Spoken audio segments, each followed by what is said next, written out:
ओम सजात्म स्वरूप परम गुरु शुद्ध चैतन्य स्वामी ने नमः।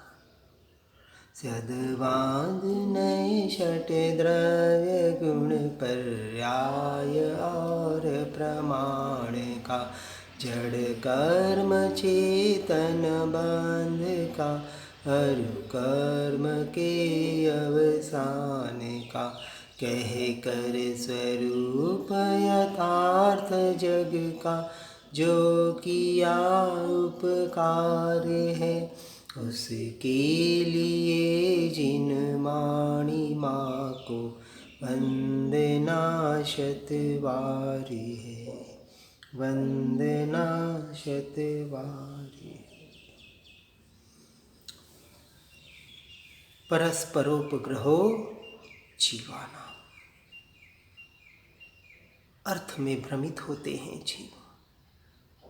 अरे अनादिकाल से अनंत जीवों के साथ संयोग संबंध रहा, किस किस का उपकार फेरने जाएंगे, किस किस के ऋणानुबंध पूरे करने जाएंगे। अनंत काल बीत जाएगा। यहाँ तो कहा न किसका उपकार न किसका ऋणानुबंध, जो भी है निमित्त नैमित्तिक संबंध है और बाहर ही है। मैं इन सब से न्यारा भिन्न स्वतंत्र एकमात्र चैतन्य स्वभावी भगवान आत्मा ही हूँ और स्वयं के स्वरूप के आश्रय से ही कर्मों का क्षय कर सकता हूँ। न मैं किसी को सुधार सकता हूँ न कोई मुझे सुधार सकता है। हर जीव स्वयं से स्वयं ही सुधर सकता है। हाँ, निमित्त भले कोई बन जावे, लेकिन उपादान की योग्यता के बगैर कार्य नहीं होता। और उपादान की योग्यता परिपक्व होती है तो निमित्त को हाजिर होना ही पड़ता है। जो न हो सके वह कार्य करने की बुद्धि करना मूर्खता की बात है। अनादि से यह जीव जो नहीं हो सकता उसे करने की बुद्धि करता है, और जो हो सकता है एकमात्र हमारे हाथ में स्वरूप रमणता ही है। वह करने का वास्तविक पुरुषार्थ नहीं करता। तो हमें एकमात्र क्या करना चाहिए, इसको तारण स्वामी गाथा 24 में बताते हैं। ज्ञान सहावसु समयम अन्मोयम ममल ज्ञान सहकारम ज्ञानम ज्ञान सर्वम ममलम अन्मोय सिद्धि संपत्तम। निज शुद्धात्मा अपना शुद्ध स्वरूप ज्ञान स्वभाव शुद्ध चैतन्यमय ज्ञान स्वभावी है। इसी सत्स्वरूप की अनुमोदना करो, इसी ममल ज्ञान स्वभाव में लीन रहो और कुछ भी नहीं करना है। इसी का आलम्बन लो, इसी का चिंतन करो, मनन करो, मंथन करो, अनुमोदना करो। सब कुछ इसी में करने जैसा है, यानी स्वयं में ही करने जैसा है। बाहर कुछ करने जैसा है ही नहीं। शुद्ध ज्ञान स्वभाव का बार बार ज्ञान ध्यान स्मरण चिंतन मनन लीनता और शुद्ध ज्ञान स्वभाव में लीन होना ही सम्यक चारित्र है।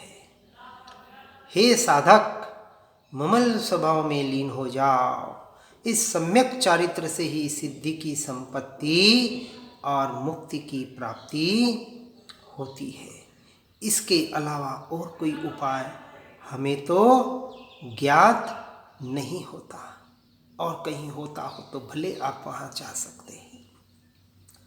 जिसने भेद ज्ञान पूर्वक निज शुद्धात्मानुभूति की है उसका पुरुषार्थ तो एकमात्र उसमें लीन होने का चलता है। फिर उसे बाह्य का कुछ रुचिता ही नहीं है। विचार करना इस बात की कि रुचि कहाँ है। अभी बाहर में रुचि लग रही है तो समझना आत्मा की रुचि नहीं आई है, फिर सिर्फ सुन पड़ रहे हैं। इसलिए धीरे धीरे बाह्य की रुचि छूटती ही है, छूटनी ही चाहिए।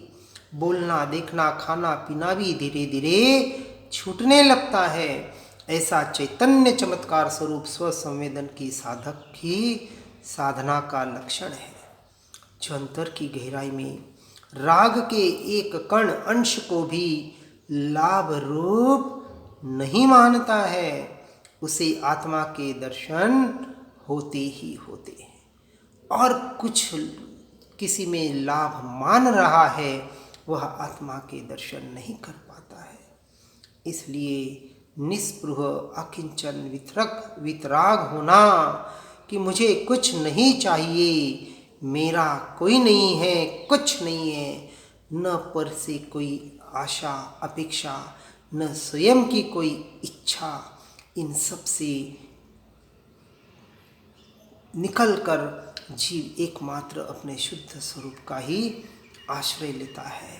बस शुद्धात्मा ध्रुव ध्रुव ध्रुव एक आत्मा की लगन लगे, इसी का ज्ञान ध्यान स्मरण आलंबन और ममल स्वभाव में लीनता, यही एकमात्र मुक्ति का मार्ग है।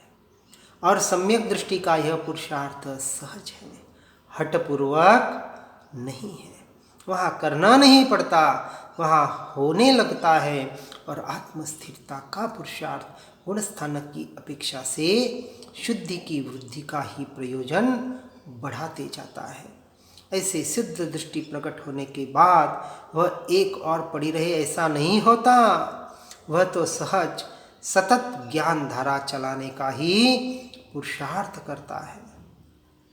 परंतु जिस प्रकार अज्ञानी को यह शरीर ही मैं हूँ, यह शरीर मेरा है, यह मेरा नाम है, यह बाहर बाहर ये मेरे हैं, ऐसा और कुछ नहीं, तो यह क्रिया तो मेरी है, यह साधना तो मैं करता हूँ, ध्यान तो मैं करता हूँ, वगैरह वगैरह मन वचन काया की क्रिया में भी जिसने मैं मेरापना और उसे उपादेय मान रखा है, वह अपनी शुद्धात्मा की आराधना कैसे कर सकता है। इसलिए एकमात्र मैं ध्रुव तत्व शुद्धात्मा ज्ञायक ही हूँ, अन्य कुछ मैं नहीं, मेरा नहीं, ऐसी सहज परिणति वर्तती रहती है।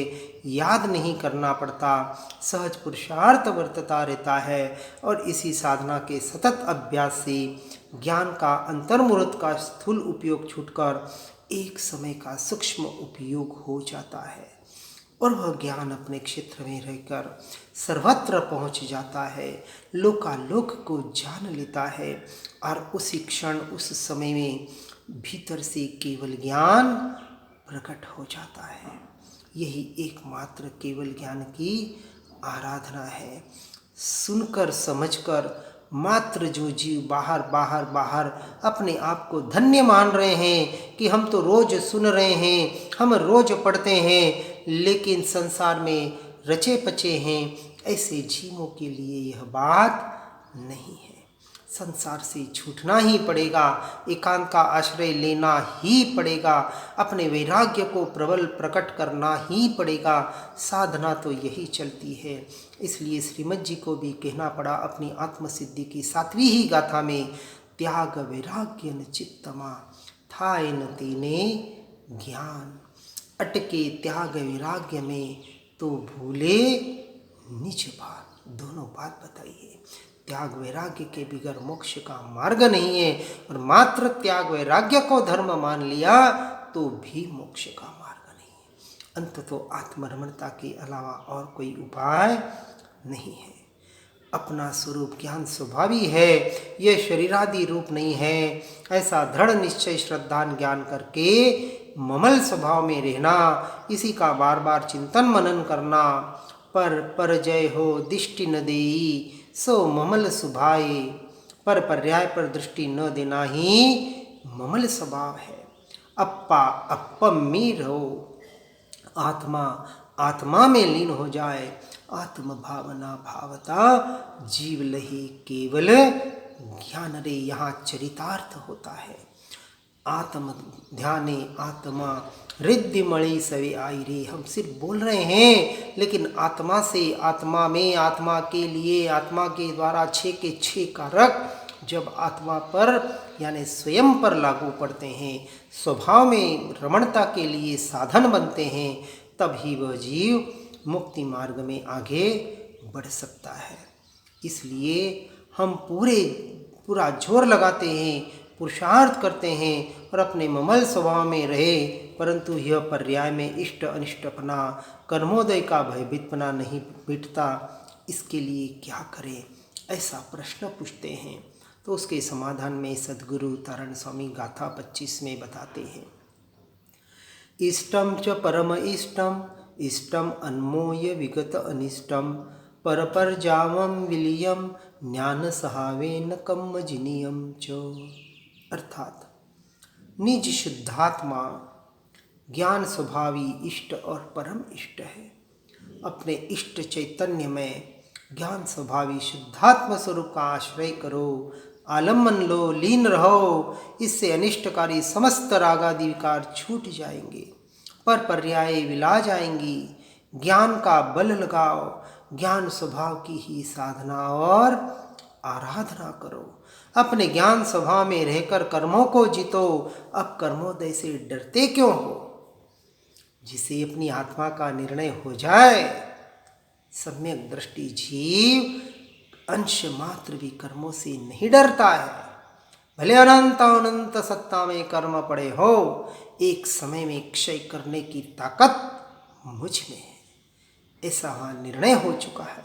ठीक है, अभी समय नहीं आया है, आएगा, जरूर आएगा। बस अपनी आराधना में लीन रहते रहो। पर पर्याय की ओर की वृत्ति, चाहे वह शुभ हो चाहे वह अशुभ हो, सब अनिष्ट ही है, और स्वस्वरूप की वृत्ति अनुभूति ही इष्ट है। पर दृष्टि पर भाव में आकुलता, चिंता, भय, दुख होते हैं, और स्वदृष्टि स्वभाव में निराकुलता, सुख, शांति, आनंद होता है।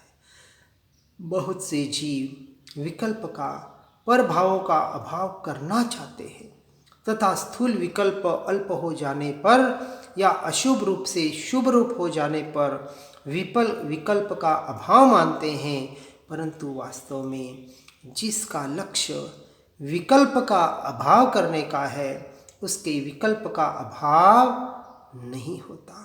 लेकिन जिसमें विकल्प का ही अभाव है, ऐसे शुद्ध चैतन्य को लक्ष्य में लेकर एकाग्र होने से विकल्प का अभाव हो जाता है।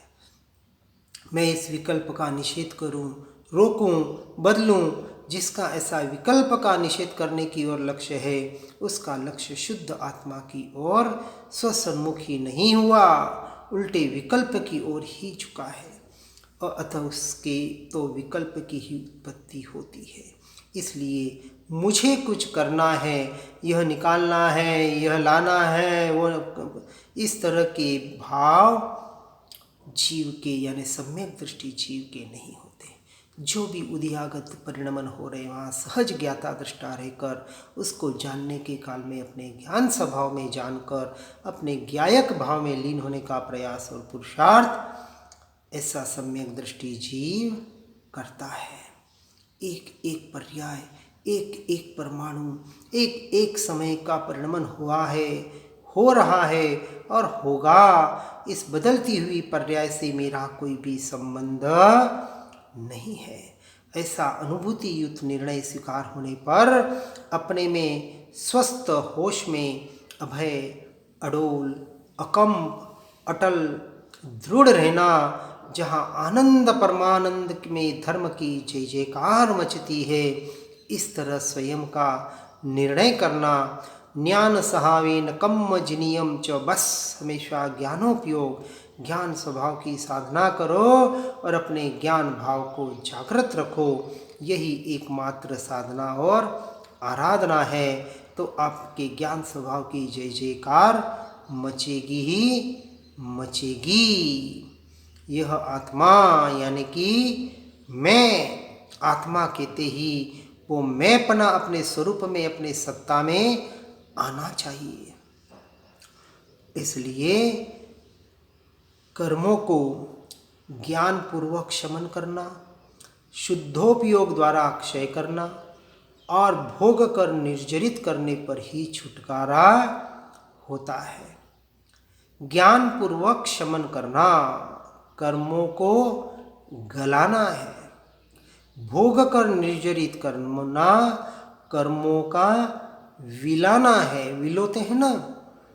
और क्षय होना किसके द्वारा? शुद्धोपयोग के द्वारा मिट जाना, यही हमारी सच्ची साधना और आराधना है।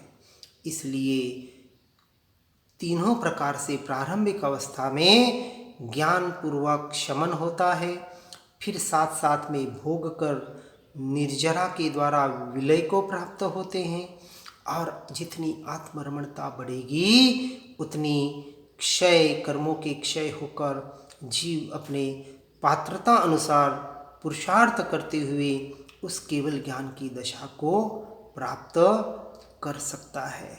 इस तरह से हर जीव इस बात को सुनकर समझकर एकमात्र सम्यक दर्शन ज्ञान चारित्राणी मोक्ष मार्ग की जो बात बताई है उसको स्वीकार करते हुए आगे बढ़ने का प्रयास और पुरुषार्थ करें, क्योंकि सिद्धांत कहता है राग द्वेष से बंध होता है, और बंध का क्षय राग द्वेष के अभाव होने से ही होता है। यानी मुक्ति का एकमात्र उपाय सबसे पहले दर्शन मोह को जीतना, इस मिथ्यात्व अज्ञान दशा को जड़ मूल से निकालना भेद ज्ञान और भेद विज्ञान के द्वारा अपनी आत्मा का स्वरूप का, अपने स्वभाव का निर्णय करना। और जिनका निर्णय हो चुका है, ऐसा उन्हें लग रहा है कि हमें सम्यक दर्शन हो गया है, हमारा उपयोग बिना प्रयोजन के, बिना विचार के, बिना विकल्प के ज्ञान स्वभाव में अपने आप जा रहा है, तो अब उन्हें स्थिर नहीं बैठना है।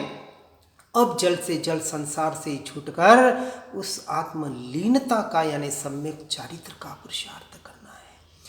आत्मा का निर्णय तो हो गया, लेकिन लीनता अभी बाकी है, जो सम्यक चारित्र कहलाती है और जो मोक्ष मार्ग के लिए बहुत उपयोगी है। इसलिए जिनेंद्र परमात्मा कथित सिद्धांत की प्रतीति हो तो राग द्वेष छूटे, यानी आत्मलीनता बढ़े। द्वादशांग का सार निज शुद्धात्म स्वरूप में दृष्टि अभेद कर, तादात्म्य कर, निर्विकल्प सहज समभाव में रहें। देह, मन, वाणी, कर्म, औदयिक आदि क्षणिक भावों से भी पार, सूक्ष्म, अति सूक्ष्म, सामान्य द्रव्य स्वभाव, परम पारिणामिक भाव, ममल स्वभाव में जमे रहो, रमे रहो। बस यही सिद्धि है, यही मुक्ति है, यही परम आनंद की दशा है। हर जीव इस परम मुक्ति की ओर बढ़े, हर इस परम दशा को प्राप्त करने का प्रयास और पुरुषार्थ करे। इसी भावना के साथ ओम नमः सिद्धम। सहजानंदी शुद्ध स्वरूपी अविनाशी में आत्मस्वरूप, देह भिन्न ज्ञाता दृष्टा में चिन्मय चेतन निज गुण भू, निज निधि निज में बताई, यह अनंत उपकार है उसके लिए जिन वाणी माँ को वंदना शतवार है।